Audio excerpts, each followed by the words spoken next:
सत्कर्म आप कर रहे हैं, थोड़ा सा अच्छा कार्य आप कर रहे हैं, भगवत भजन आप कर रहे हैं, कीर्तन आप कर रहे हैं, मंत्र जाप आप कर रहे हैं, स्मरण आप कर रहे हैं, नाम जाप यदि आप कर रहे हैं, तो वो लोभ से परितृप्त होना चाहिए, बहुत दूर।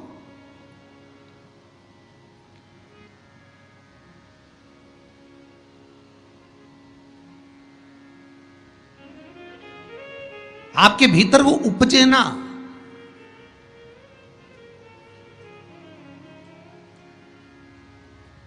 फिर चाहे दुनिया के लोग कितना भी कहे ना, वो एक बेल बेचारा किसान का, एक बेल कुएं में गिर गया।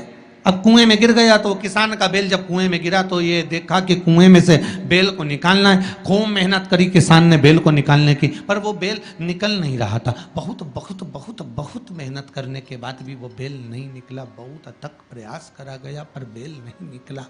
तब किसान ने फिर कहीं मशीन वाले से कहा होगा कि इस बेल को निकालना है। मशीन वाले ने कहा 25,000 रुपये लग जाएंगे, 20,000 रुपये लग जाएंगे। तो उसने सोचा 20,000 25,000 लग जाएगा तो इससे अच्छा है कि इसको पड़े ही रहने दो। बेल किसी काम का तो था नहीं, बूढ़ा हो गया था।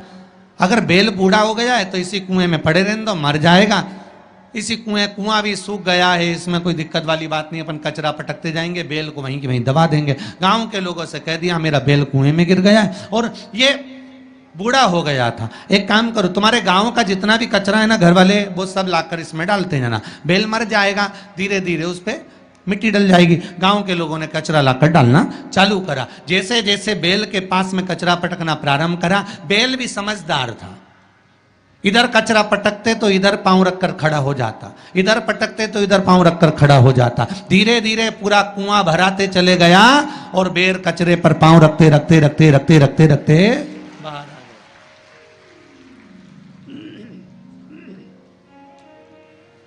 बेल कचरे पर पांव रखते रखते रखते रखते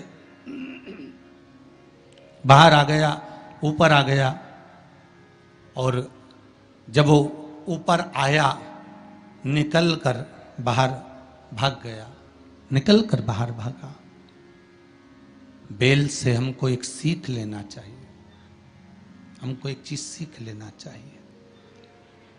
बुराई करने वाले कितनी भी बुराई करेंगे, निंदा का कचरा, बुराई का कचरा कितना भी पटकेंगे, हमको केवल उस पर पांव रखकर निकल कर बाहर की ओर चले जाना है और हमारे जीवन को सार्थक बना लेना है। करे करे तो करे।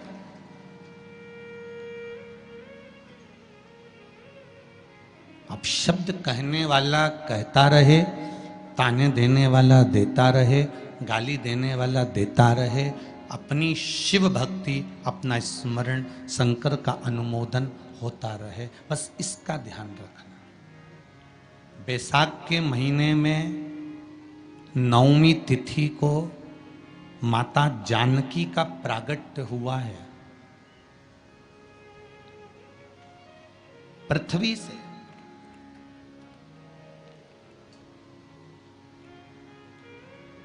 कभी एक विचार करिएगा कि नरसिंह अवतार बैसाख के महीने में हुआ, कुर्मा अवतार बैसाख के महीने में हुआ, हयग्रीव अवतार बैसाख के महीने में हुआ, परशुराम अवतार बैसाख के महीने में हुआ, माता जानकी का अवतार बैसाख के महीने में हुआ। आखिर बैसाख के महीने में, माधव महीने में इतनी महत्वता क्यों?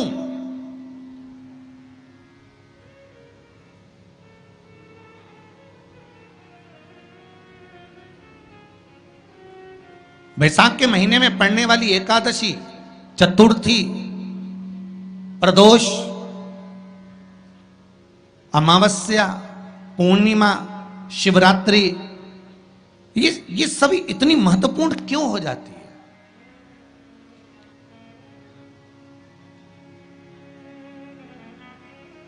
इसकी महत्वता इतनी प्रबल क्यों हो जाती है? किस लिए? क्योंकि बैसाख का जो महीना पड़ता है, सूर्य की संपूर्ण तपन, सूर्य देव अपने पूर्ण तेज के साथ में, पूर्ण तेज के साथ में मृत्यु लोक के निवासियों पर, चाहे जलचर हो, थलचर हो, वायुचर हो, चाहे जो जीव हैं उस पर जब किरण फेंकते हैं तो संसार का जो मनुष्य है उस पर जब ताप पड़ता है तो ताप पड़ने के कारण उसके मुख से भगवान का नाम निकल ही जाता है, स्मरण नाम निकल ही जाता है। जब उसके मुख से भगवान का नाम निकलता है तो वो भगवान की शरणागति खुद ग्रहण कर लेता है स्वयं।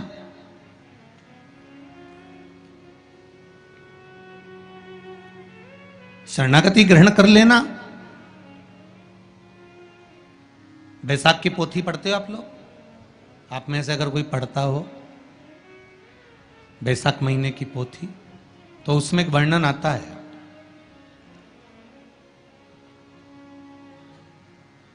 गीता प्रेस गोरखपुर के कल्याण अंक में भी आप ये पावन बैसाख चरित्र श्रवण कर सकते हैं। उसमें बैसाख महीने की पोथी में 10वें दिवस की कथा में 10वें अध्याय में एक व्याध और शंख मुनि का चरित्र आता है।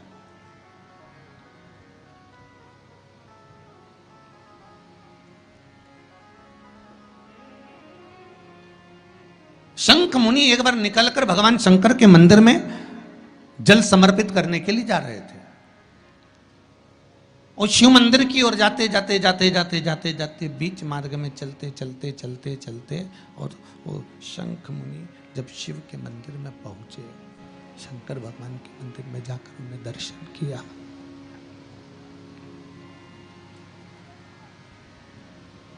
जल का पात्र उठाया और वो जल का पात्र उठाकर जब भगवान शिव को समर्पित कर रहे थे तो उसी समय जल का पात्र उठाकर जब शंकर भगवान को समर्पित करा गया और शंख मुनि निकलकर जब बाहर आ रहे थे, आते आते शंख मुनि के मन में एक भाव उत्पन्न हो गया कि जब हम भगवान शिव को कुछ वस्तु समर्पित करते हैं तो उसका फल, उसका पुण्य फल हमें कितने समय में प्राप्त होता है। ये शंख मुनि के मन में एक विचार जागृत हो गया, शंख मुनि के मन में एक भाव जागृत हो गया।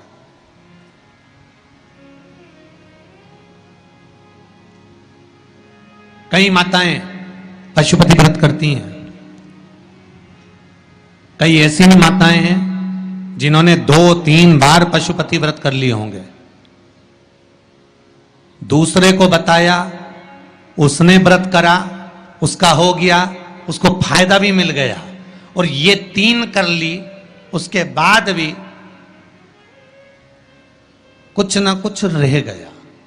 तो इसके मन में आया कि बताओ मैं भी व्रत कर रही हूं, ये भी व्रत कर रहे हैं, ये भी व्रत को सुन कर रहा है, मैं भी व्रत कर रही हूं, आखिर बात समझ में नहीं आती। उसको लाभ मिल गया, मुझे लाभ नहीं मिला, उसको लाभ की अनुभूति होगी, मुझे लाभ की अनुभूति नहीं हुई। तो कभी विचार करना कि तुमने उसको पशुपति व्रत बताया, उसने व्रत किया और बड़े दिल से करा, बड़े बड़े दिल से करा, तुम्हारे बताए अनुसार करा, मतलब तुम्हारी बात पर कितना विश्वास होगा उसको, तुम्हारी बात पर कितना भरोसा होगा उसको।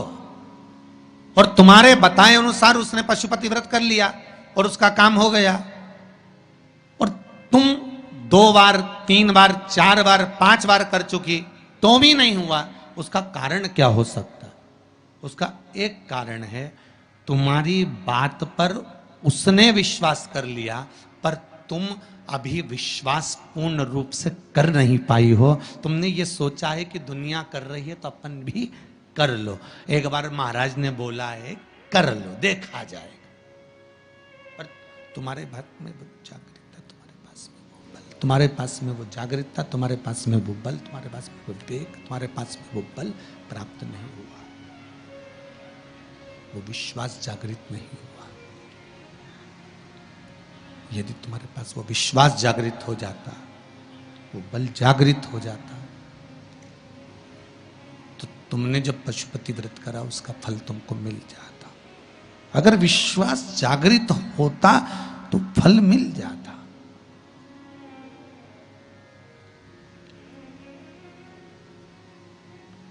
विश्वास जागृत होने पर फल की अनुभूति है।